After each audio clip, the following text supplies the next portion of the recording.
So here is my version of sourdough bread. It's got a really good crumb, got the right kind of openings and holes and texture that I like. And here are the tools that I use to make it. I need a thermometer. I want to test my water in the morning to get it. I microwave it. I use either filtered water or I boil mine just to get rid of the city water chlorine.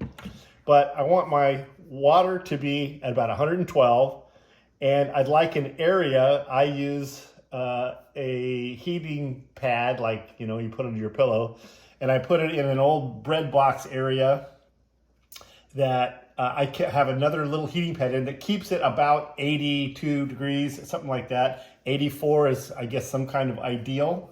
I have lately been supplementing with a little bit of yeast because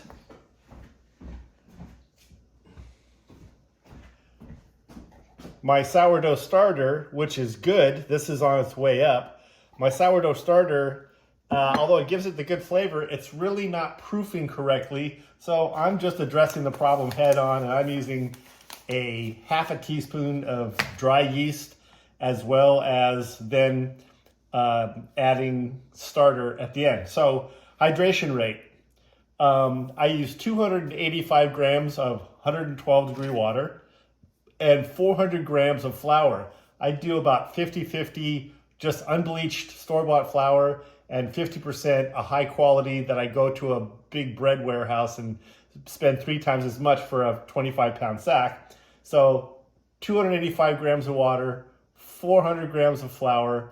That's a hydration rate of about 70%. You divide 285 by 400, you get about 71%. And as you'll see through this video, you add flour and water, and I'm doing a little bit of this.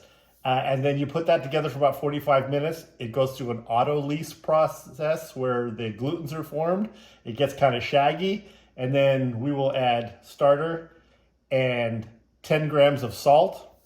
And then I will spend 10 minutes kind of taking that from a mess into something that's kind of foldable, stretch and fold. And then I'll produce something that on 45 minutes later, it's got a much silkier texture. I go through about 2 or 3 iterations every 45 minutes or an hour.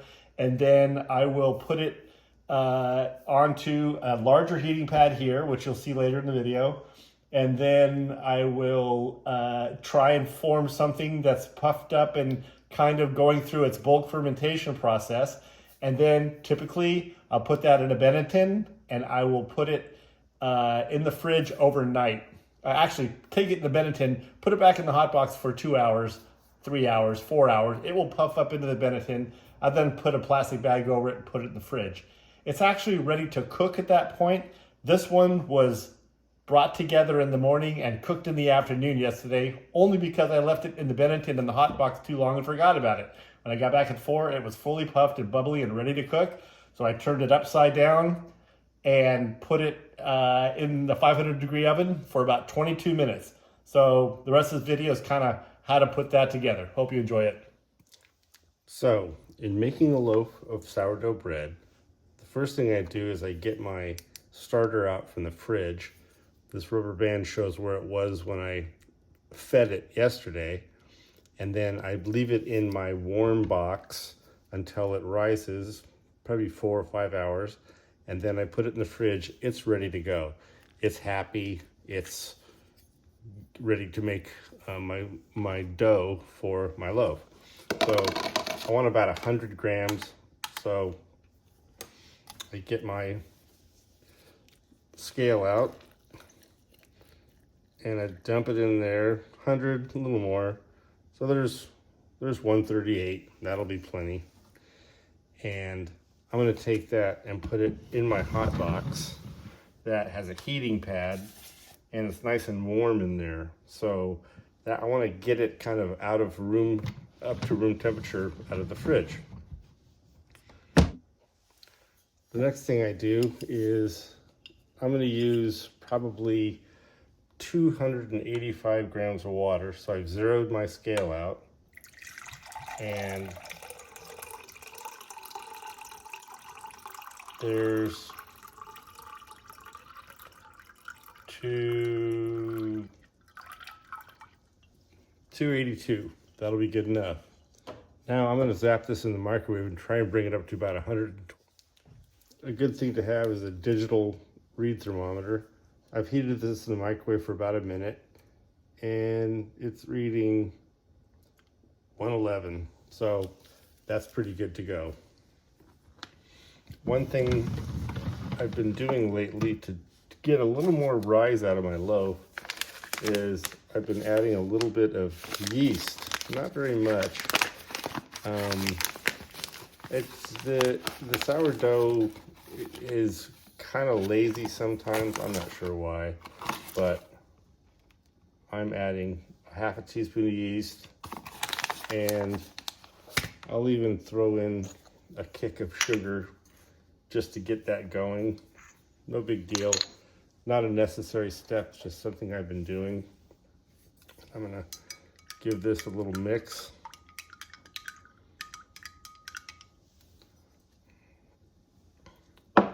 Now, it is bowl time. So again, I'll put my mixture in here, and this is just getting ready.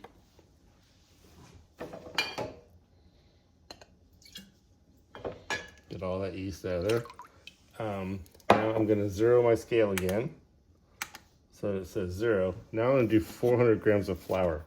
I'm going to use the regular unbleached flour.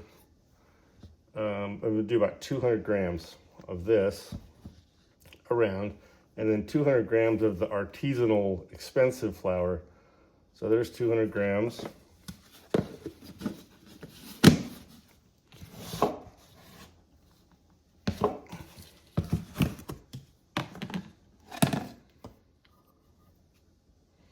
And I want to get up to about 400.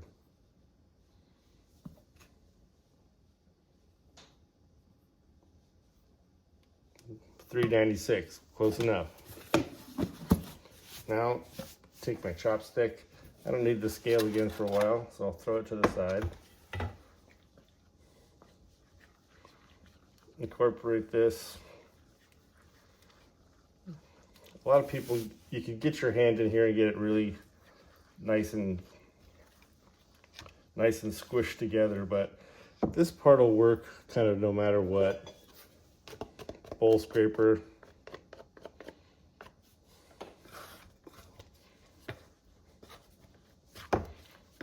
So this first portion of the come together for the flour is called the autolyse. That's where the glutens are developed, and it takes about 45 minutes, an hour. Really, you can't really go too wrong. I'm finding that the dough towards the end of the day is going to get kind of a little floppy and wobbly mopstick, and so this is kind of a dry start.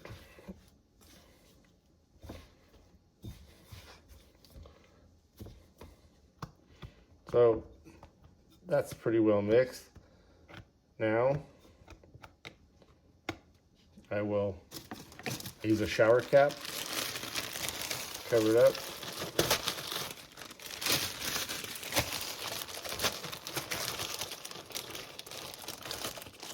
And I've got a heating pad, like I said, back here. I'll throw that in, close the door, and check it again in about 45 minutes. So now it's been about 45 minutes, and you can see it's looking kind of shaggy.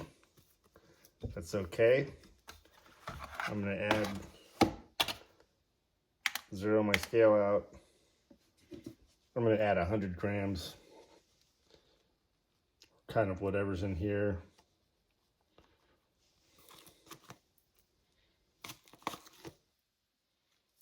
There's 110 grams, that'll be fine.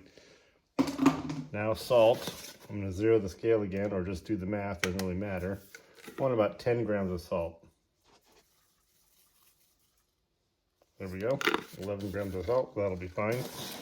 Now this part takes about 10 minutes.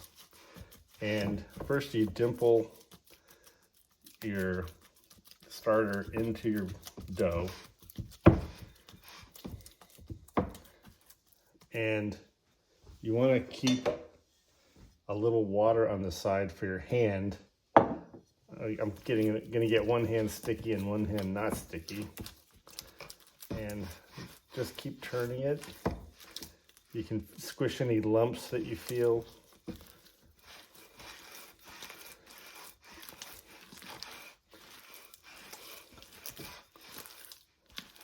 And this is gonna, over the next 3 times that I work this, it's gonna get structure. You're gonna see here in a minute, this is a little bit stringy. Just a splash of water. Again, I'm using the boiled water, that's room temperature. There, I can feel quite a bit of moisture on that.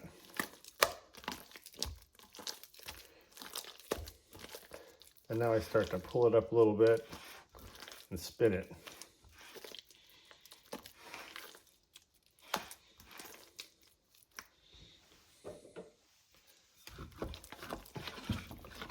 Get my bowl clean a little bit. Pull it up, spin it. This is kind of the stretch and fold method. It looks pretty shaggy, but it's gonna get better with time. Okay, 45 minutes.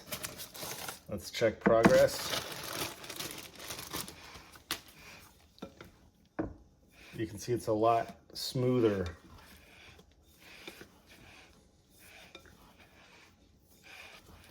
You can use a scraper or a little water on your hand. The hand method is kind of cool. I'm going to just lift, stretch, and fold. It's really gotten smooth in 45 minutes.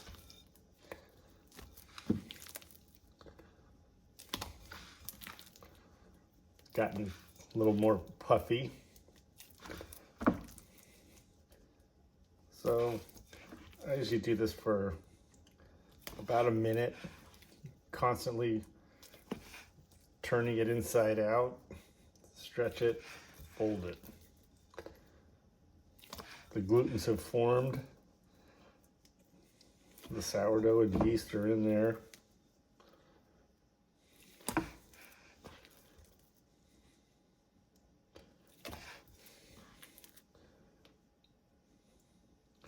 And now I will cover it, put it back in, check it again in 45 minutes. Okay, stretch and fold. Again, you can see it's starting to puff up, it's starting to get some bubbles. Part of that is probably the yeast. It's really feeling fluffy now.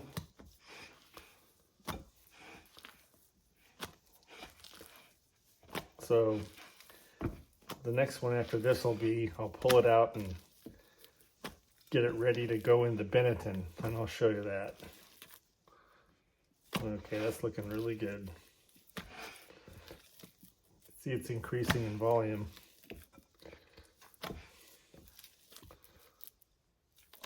Okay, 45 minutes.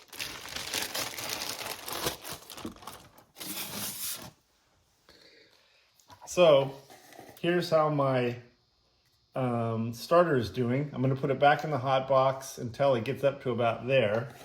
And meanwhile, here is the dough, nice and bubbly and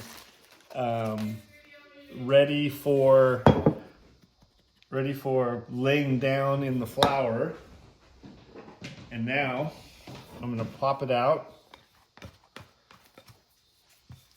like this onto the board.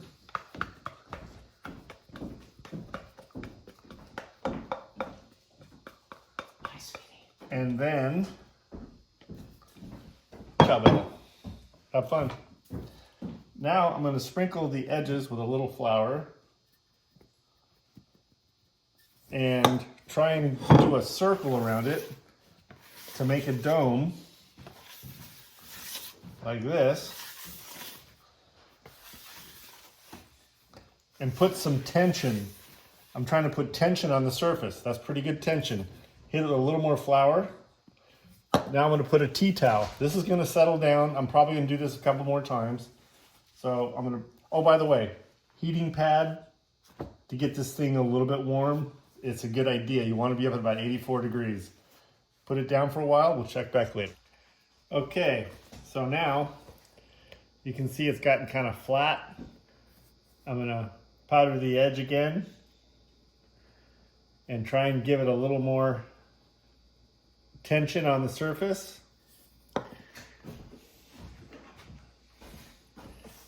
Just dig underneath. It's getting pretty puffy.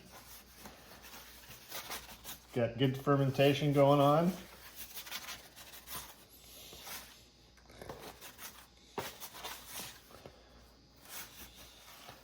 Get some tension on top.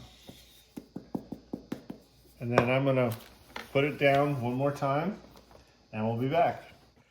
So I'm gonna prepare my Benetton to receive my fully swelled loaf. I'm gonna put some rice flour. I keep one regular flour and one rice flour around. And basically it doesn't burn in the oven, so it's a good separator to keep the dough from sticking to the Benetton. And this is where it'll sit until bake time. So let's have a look. Things are looking puffy and good. Now, this is the hardest part for me anyway. I'm gonna get this into a loaf that I can put in the Benetton. And there's a lot of ways to do it, I guess, but what you're supposed to do is get it flipped over and turn it into a burrito. So let's do that, and then it'll be right into the Benetton.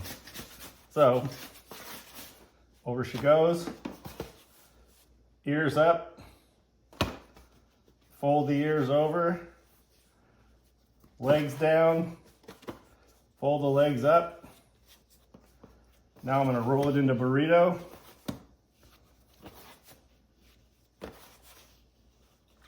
Pinch off the bottom. And then this now becomes the top of the loaf, so it goes in the bottom of the Benetton, like that. Now, I'll put a bag around this.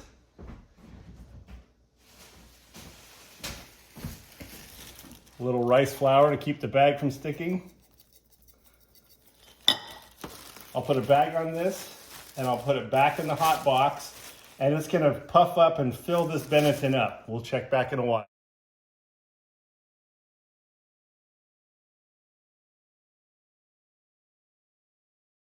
Okay, campers, here it is. It's kind of nice and rised up and bubbly. I'm gonna put down a little flour and turn it upside down. It'll pop out. Looks nice and poofy. Now what I typically do is I'm gonna scoop it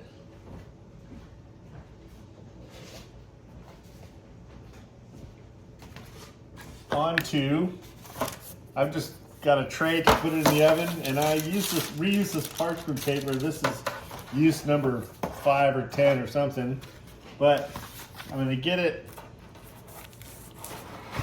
up onto here.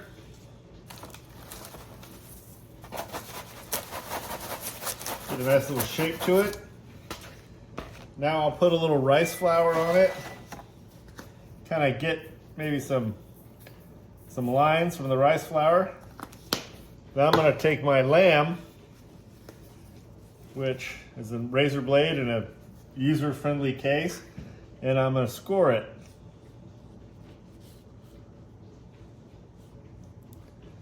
That'll let the CO2 escape, maybe a couple of little design flourishes there, and then it's into the oven. I've got a 500-degree oven. I've got a heavy piece of cast iron in there and a little thing to capture the steam. I'll drop that right on the edge.